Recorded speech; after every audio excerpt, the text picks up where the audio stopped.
Merci d'être resté avec nous pour cette dernière partie d'INSEM. Alors nous allons entamer une série consacrée au bio. Vous êtes 9 sur 10 à consommer des produits bio, que ce soit occasionnellement ou très régulièrement. Mais l'image véhiculée par le bio est parfois trompeuse, surtout lorsqu'il est question de veau. Et oui, vous imaginez que tous les veaux sont corses, sont bio, je vais y arriver, parce que vous les voyez gambader en liberté. Eh bien, détrompez-vous, c'est faux. On démêle le vrai du faux avec nos experts. Francine, vous veillez sur les réseaux sociaux si nos téléspectateurs ont des questions ou des réactions. Tout à fait, je suis sur le poste. Vous allez voir une très jolie vache avec son petit veau et qui attend de vos réactions. Voilà. Ou vous pouvez nous appeler en direct au 0800 3 x 0, 900, je vais y arriver. Tout de suite, les réponses avec nos experts.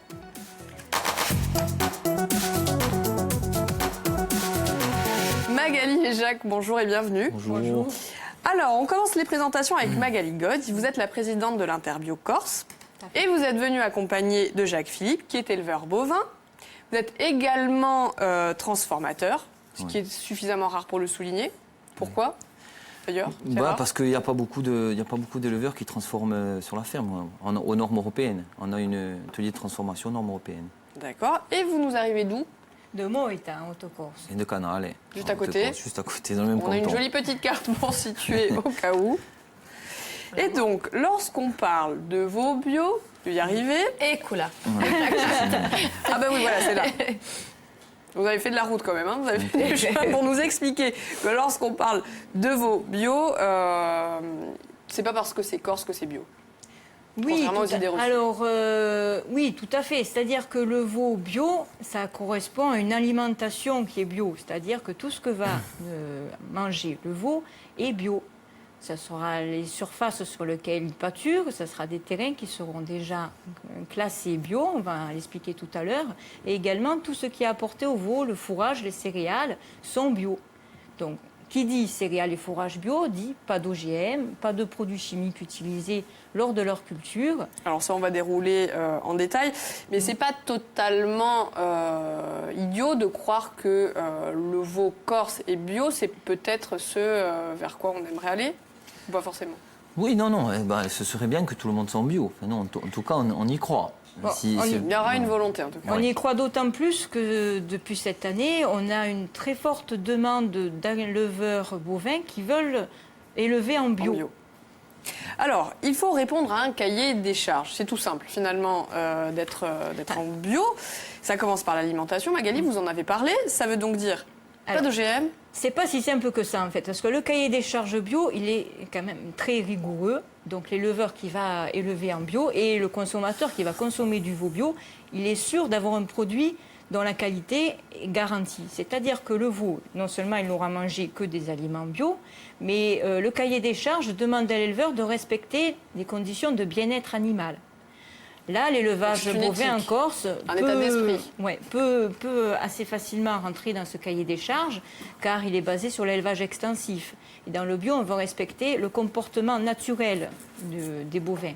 Donc le veau bio, il va rester sous la mer, il va s'alimenter au lait maternel, ça va contribuer aussi à la qualité de la viande. Également, il n'y aura pas de traitement médicamenteux. Alors Magali, vous partez dans tous les sens. Si on devait c'est qu'on est passionné, c'est pour ça. qu'on a fait un petit long chemin. Si on devait reprendre dans l'ordre, vous avez commencé par l'alimentation. Ça veut donc dire pas d'OGM, pas de farine animale et pas de soja, c'est ça? Pas de soja transgénique, je dirais importé de lointaines contrées. Parce que quand vous prenez de l'aliment dit conventionnel, c'est-à-dire pas bio, il faut voir la liste des ingrédients du dit aliment. Alors ça fait peur. C'est pas que l'herbe qu'on va brouter, ah oui, on va brouter. Non. Moi, dans les parcours où il y a beaucoup d'herbes, ça pourra suffire avec le lait à alimenter le veau. Mais souvent, pour arriver à des pièces bouchères importantes, et quand on a des parcours il faut apporter quelque chose pauvres, on complémente. On a une petite question d'Angélique qui me dit: attendent tous les agriculteurs locaux bio? Moi, je ne demande pas mieux, en fait. Donc, je ne demande pas mieux, d'autant plus que, on évolue graduellement. Je disais, cette année, on a 50% d'augmentation sur la filière bovine, c'est-à-dire le nombre d'éleveurs de veaux, qui va augmenter de moitié. Mais après, on reste quand même minoritaire par rapport à l'ensemble des éleveurs bovins de l'île. Pourquoi? Alors, je pense quand même qu'au départ, il y a une confusion entre l'élevage local traditionnel qui forcément devrait être bio, alors que ce n'est pas le cas. Le seul moyen de garantir qu'il est bio, c'est de respecter le cahier des charges, d'être contrôlé pour ça également. Donc la portion d'éleveurs qui a accepté ce contrôle, ces contraintes sur l'élevage, elle reste tout de même minoritaire. Mais on fait évoluer en partageant, déjà en informant les éleveurs, en informant le public aussi. Mais justement, il y a une deuxième question de Pascal qui dit « Certains producteurs ne sont pas labellisés bio, mais cela veut-il dire que ce qu'ils produisent n'est pas bon pour la santé ?» Pas forcément, sauf qu'à l'inverse, il faut prendre la question à l'envers. Le consommateur, il va acheter un produit certifié. Il va être sûr que ce produit apporte des réelles garanties pour sa santé. S'il n'est pas certifié, il sera dans l'incertitude totale. Donc, à part de connaître très bien l'éleveur, de savoir comment il élève ses animaux, vous ne pouvez pas savoir si c'est bon ou si c'est pas bon. Tandis que si le produit a été contrôlé, c'est garanti. Alors, il y a aussi les terrains qui doivent être reconnus bio.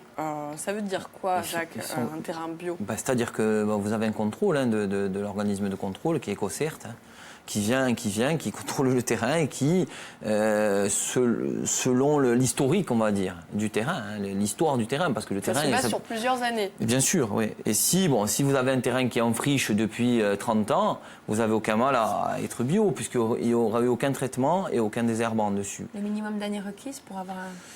Je ne sais plus, mais... C'est pas 10 ans? Non, 5 années. 5 années, c'est quand même très long.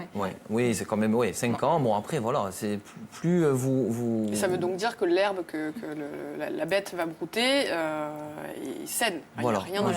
Non, après, voilà. On est sûr qu'après, il n'y a pas de produits chimiques à l'intérieur. Mais vous n'avez pas peur, justement, qu'avec cette charte qui est quand même assez pointue, ça décourage justement les agriculteurs de se mettre au bio, quoi? Alors, c'est à la fois pointu, mais c'est quand même bienveillant. C'est-à-dire qu'il y a des associations comme nous qui apportent un suivi technique aux éleveurs qui passent en conversion, on appelle ça, c'est-à-dire qu'ils se mettent au bio.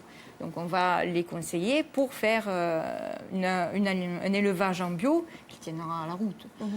Donc il y a cet aspect conseil. Après, même au niveau du contrôle, dans les premiers temps, ils sont quand même plus sur un aspect pédagogique que coercitif.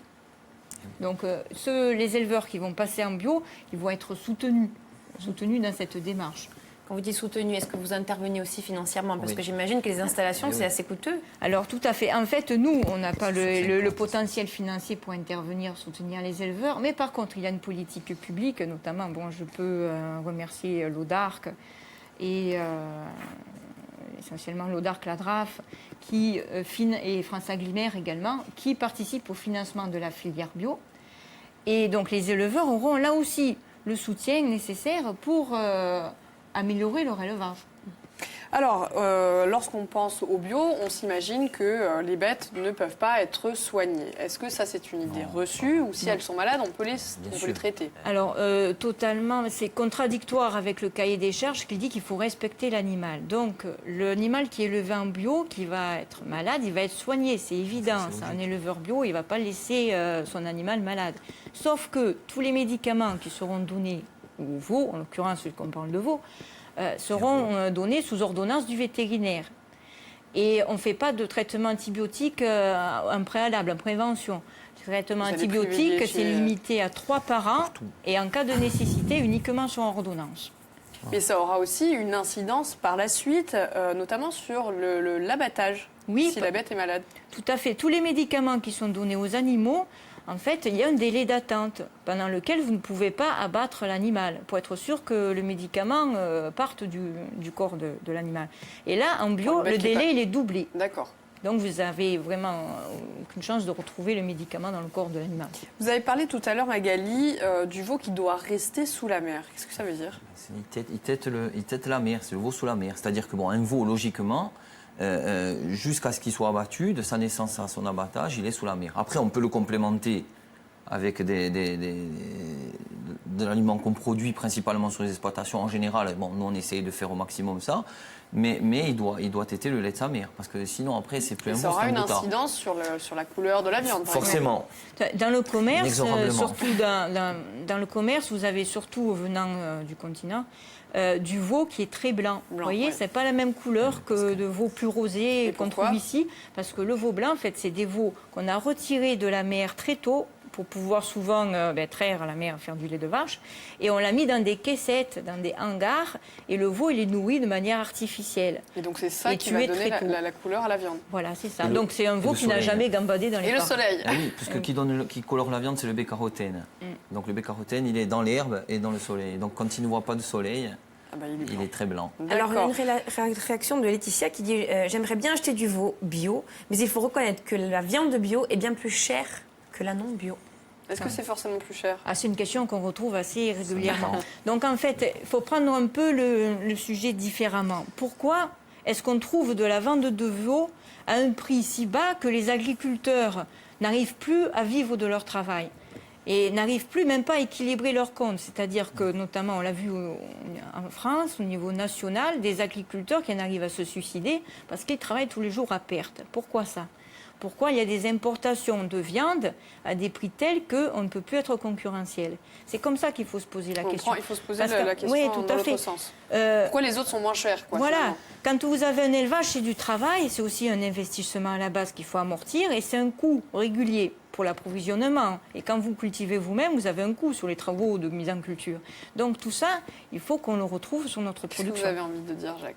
Non, c'est sûr que non. Moi, ce que j'ai pas envie, si vous voulez, en Corse, on a un retard structurel sur l'agriculture française qui est énorme. Et ça va peut-être nous sauver la vie. Il faut surtout pas aujourd'hui qu'on essaye de rattraper le retard qu'on a, parce que ce retard-là, il va nous permettre peut-être d'aller vers la qualité et de faire vivre nos éleveurs, nos agriculteurs. Alors, c'est peut-être un peu plus cher, mais c'est aussi un peu plus compliqué à trouver. Du coup, vous êtes venu avec un petit guide. Et oui, j'avais profité pour faire une petite promotion de notre guide. Les bonnes adresses. Si on cherche, on trouve. Alors en fait, notre guide, c'est le guide des agriculteurs bio qui font essentiellement de la vente directe, qui ont été volontaires pour être sur ce guide, et qui sont tous adhérents à l'Interbio Corse. Donc il y a les ventes directes et les revendeurs spécialisés sur le guide. Oui, tout à fait. Par région. Oui. Alors, parce que on le trouve où, lui? Alors là, vous le trouvez... 10 secondes pour répondre. Directement à l'Interbio Corse sur demande, on vous l'envoie, il n'y a pas de souci. Et sinon, dans certains bureaux, comme l'ODAC, les chambres d'agriculture, les offices de tourisme, vous allez le trouver assez facilement. Mais encore une fois, vous nous contactez, on vous l'envoie. On vous l'enverra. Très bien. Bon, en tout cas, merci Magali et Jacques d'être venus. L'émission est déjà terminée. On l'a pas vu passer. On retiendra simplement que le bio, c'est un état d'esprit et que c'est bio, c'est bon? Oui. Alors on se donne rendez-vous pour une prochaine thématique. Ce sera sur le pain au levain et ce sera au mois d'avril avec Émilie Claudet. Mais d'ici là, demain, on se retrouve pour parler d'une autre thématique.